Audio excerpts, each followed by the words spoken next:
Okay, ball off the ground. Blow only in dangerous situations, everywhere on the pitch. Forget lifted, think danger. This is the one that I think we're struggling with. We're still, even the players yell, oh, it's lifted, it's lifted. So, is it dangerous or is it not? And that's what we've got to come up with, and that's where we've got to be consistent with it. Is it dangerous or is it not? There is you'll see a little bit the shin pad. I'm quite happy, and if a player whinges, if someone, say, go to jink it and it's really soft, hits him in the knee, right, because they've gone down here to try and make a tackle and it hits them up here, and there's only a little jink, free hit. Oh, it hit me up here. So, did it hurt? No, it didn't. Let's go. It's not dangerous. It's a skill. That person is putting themselves in position to try and stop that person from getting through. But we've got to be smart about it, right? It's not straight away because of the height. Is it dangerous or is it not? What are they trying to do? And this is what we've got to be aware of. From a consistency point of view, okay, that's why we set a height, but half shin pad height, if you're only 3 foot nothing, half shin pad height's down here. And if you've got a bloke 6'5", half shin pad height's up here. So straight away, we can become inconsistent just by that. You've got to judge on each one on its merit. Is it dangerous or is it not? And that's what we've got. And if you say to the players, look, sorry, I don't think that was dangerous, they mightn't accept it. Sorry, they mightn't agree with you, but they'll move on, they'll accept it. They might go, oh, look, sorry, you didn't, like, it hasn't even hurt you, so it's not dangerous, let's go. You know, and someone will go, okay, fair enough, and they'll run off. I have a question. Fire away. Player hits the ball above everyone's heads and all that, accidentally. Yep. Is that a breach? If it clears someone, he gains an advantage? Yes. Yes. But Because you're not allowed to undercut the ball. Deliberately lift the ball. How can you tell whether he accidentally undercut it or deliberately? Okay. If he's cold topped it and it's bounced, That you can tell, yeah. that's right. But if someone hits it, slaps it, and it goes over where they've gained an advantage, if it goes in the middle of nowhere, right, don't have an issue with. If it goes over someone where they've gained an advantage, you're not allowed to undercut the ball unless you're shooting a goal. And that goes for both sides. I actually had a guy that umpired us on the weekend. I actually got sent off.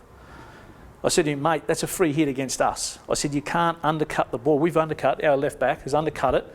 It's gone over 4 of our players, and our left winger has picked it up.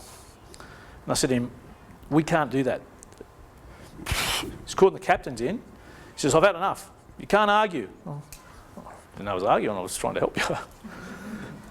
I said, mate, I'm just trying to help you. Get off. So, okay, no. So I walked off, got a 2-minute green. But I said to him after the game, to me, that was arrogance. I'm not arguing with you, I'm trying to help you because we should get a free hit against us. Well, maybe I should just shut up and not even trying to help him. But they've gained an advantage because it's gone over his own teammates. You're not allowed to undercut on the reverse, you're not allowed to undercut a 4-stick. If it goes into the middle of nowhere and you haven't gained an advantage, right, that's fine. But you've got to be very careful, especially down in the left-hand corner. So that you can forgive as accidental 9 times out of 10. Especially in Canberra, half of them don't play. But it doesn't matter. It doesn't matter if it's accidental or not. The rule does say deliberately though. Yeah, but they've undercut the ball. You can't undercut the ball unless you're shooting a goal. How do you differentiate undercut versus raised? I would have said that's intent. Well, if it's gone over the top, it's still undercut because the ball can't get there. If you hit with the edge, it'll go flat. If you get it with the shaft where it's undercut, it'll go in the air. If you hit it with the edge, it'll go flat. Same as the 4-stick. If you hit it with a flat edge, which you're not allowed to anyway on the 4-stick, right, it's got to have some of the face for it to go in the air. Just remember, we're talking our hockey. Right, we're talking our hockey.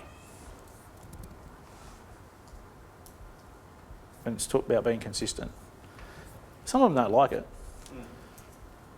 But the ball didn't get there because they accidentally did it.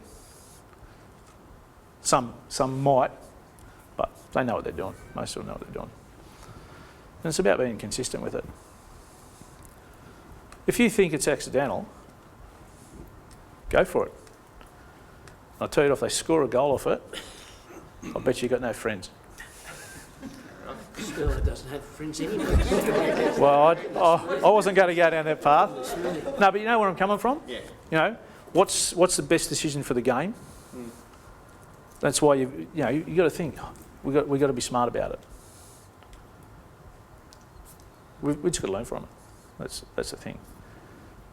It's different at the sort of different levels too, mate. But if that ball's gone over someone, it hasn't come off the flat part. It's got to have come off the face, either side. It's got to have come off the face to go in the air. The only other way it's not, if you hit a cold top and it bounces over on the forestick, it could be pretty hard on the back stick. Oh, some of them do bounce a bit, but they won't go as high.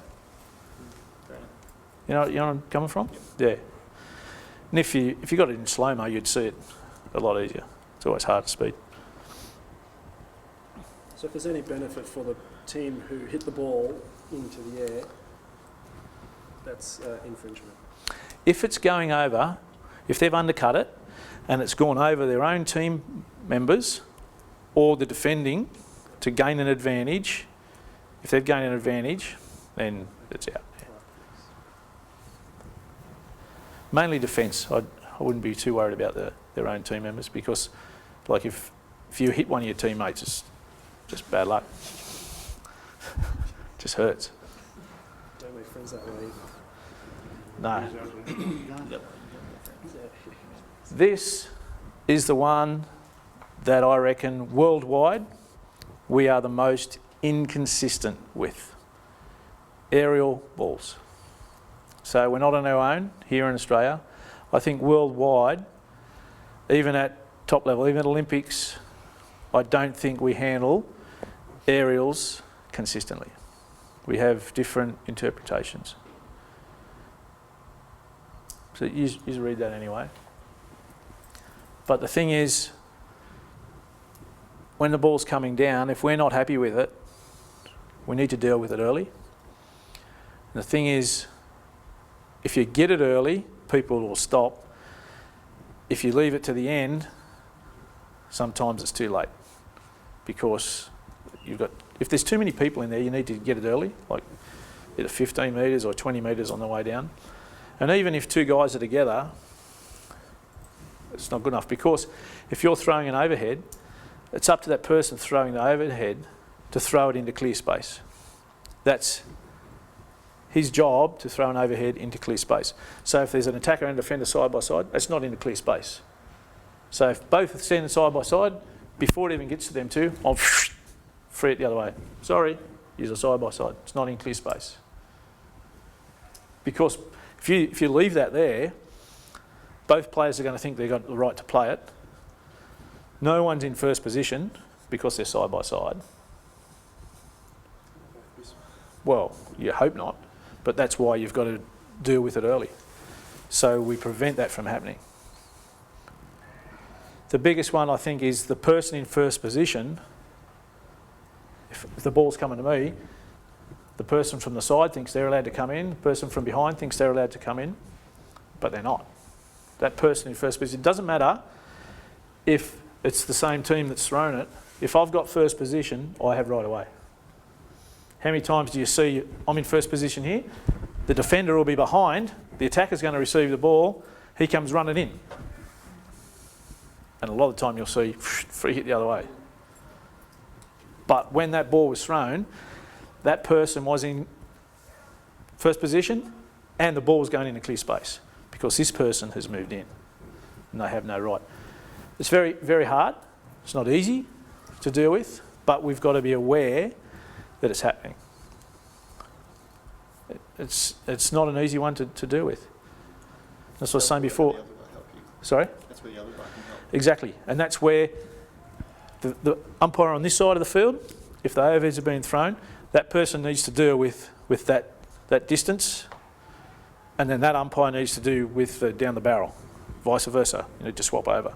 That's where you've got to work together as a team to handle them ones. And you've got to work out who's blowing it in what situation.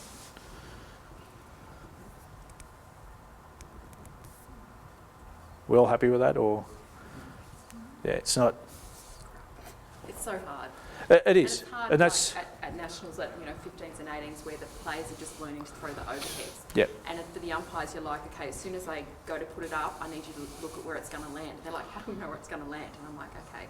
And it's hard to teach them to, and it comes with experience, to know where that's going to go from Yep. the player putting it up, how much force is behind it, etc., for them to judge where it's going to land and blow it accordingly. Yep. And it's hard because most of the time I'm like, it'll come with experience. Yep. And then you've got coaches at you when they get because same as on the way up. Yeah. Like if it's in a clear V, I don't have an issue with it. Yeah. But we used to have one guy, you would have heard of him, Santi Fraser from Spain. Because what Australia used to do, used to press all the time. So Australians used to press. So we used to always make, well, I didn't have to umpire it much, but they always had to make sure they were taking the 16 at the 16 because Australia would press the 5 metres. Right. But when it was the other way around, when Sandy Fraser was defending, if they'd go to throw an abbot, he would actually jump in the air, right, to try and think he was going to get a free hit. And we spoke to him one afternoon about it. We're talking. I said, why do you jump? He says, because I'm going to get a free hit. I said, no, you're not. You're the one that's made it dangerous because you jumped into it. If he's jumping into the line of the ball, that's his fault. And he went, oh. No. He says, it's dangerous to hit me. I said, but you've jumped. It wouldn't have hit you if you were in your normal position. You've changed position. But, just things like that. They try lots of different stuff. Did he ever get one? Got hit. No. Yeah, he got hit in the head one day. And he didn't get a free hit. No. Be all right. Well, see, now it wouldn't matter. Just put your stick up. Free hits. For free hits, including centre passes, corners and all sideline restarts after the ball has been outside the field, all opponents must be at least 5 metres from the ball. And this is where we were talking earlier, the one with inside the dotted line now. It's always hard to get them 5 now, especially with the self-pass rule. They want to take it quick. Just makes it harder. For free hits awarded to the attack within their attacking 23 metre area, all players must be at least 5 metres from the ball, which we all understand that's no problem. In all situations, if taken quickly and a player is within 5 metres of the ball, 5 metres of the ball, but not playing, attempting to play the ball or anything can play, the taking of the free hit does not need to be delayed. This same player can play, attempt to play the ball or try to influence play once the ball has travelled 5 metres. It should be 5 metres. Be consistent in your judgment of this. And this is where it's a little bit hard to be consistent, I think, especially when we have it at pace, when they want to take it quickly. And the thing is, if you're not happy with it, you've just got to stop it. If you're not happy with what's happening, you've just got to stop it and say, sorry, that needs to be there. Or because even outside the circle now, some of them will try and take it in the wrong spot, even though they're allowed to take it quickly. But if it's not in the right spot, we need to get it in that spot. But it's certainly changed things, being able to take it inside the dotted line, isn't it? Yeah, I don't think it's the best decision they've made. For free hits, including corner, sideline restarts. We've already been through that. 23. Self-pass, the ball must travel at least 5 metres from the point of free hit, not necessarily in a single direction that's inside the 5. Must be touch, deflected. Yeah, that's fine. The one that I see is the centre restart is, how many times do you see the defending team on the centre restart when we're starting the game don't stand 5? Exactly. And it depends where they are, has an influence on it, where they go. I'm a stickler for it, actually. I make them get 5. And I'll just blow a free hit. They soon learn pretty quickly. because it changes the way they pass. Like some people will want to take off, but some of them think, because they're mates, they can just go and stand near them. But it actually has an influence on the restart. Some people are a little bit better than others, but I don't know how you see it much here. Yeah. And like even at the start of the game, all you could do is walk over and say, you need to get 5. You need to be 5 metres. And I'll go, you serious? Well, yes, I am, sorry. Like, that's the rules. And I don't know why they've got this thought process that they can just be inside the 5 on the restart, when always got to be 5 anyway. The defending team's always got to be 5, doesn't matter. So yeah, it's interesting. Okay, points to consider. Be aware of attempts to gain free hits by the ball carrier, for example, by deliberately running into opponents. We've already touched on that as well.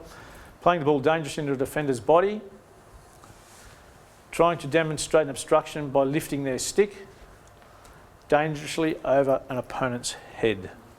I still see this quite a bit. I haven't seen it in 20 years. Have you?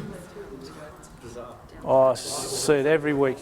I can't believe how I've not seen it. I can tell you what it's happening for They just flick it over the top. Yeah, yeah, I've see it all the time. Yeah, What's the men's wet's and the weakness and then yeah. No.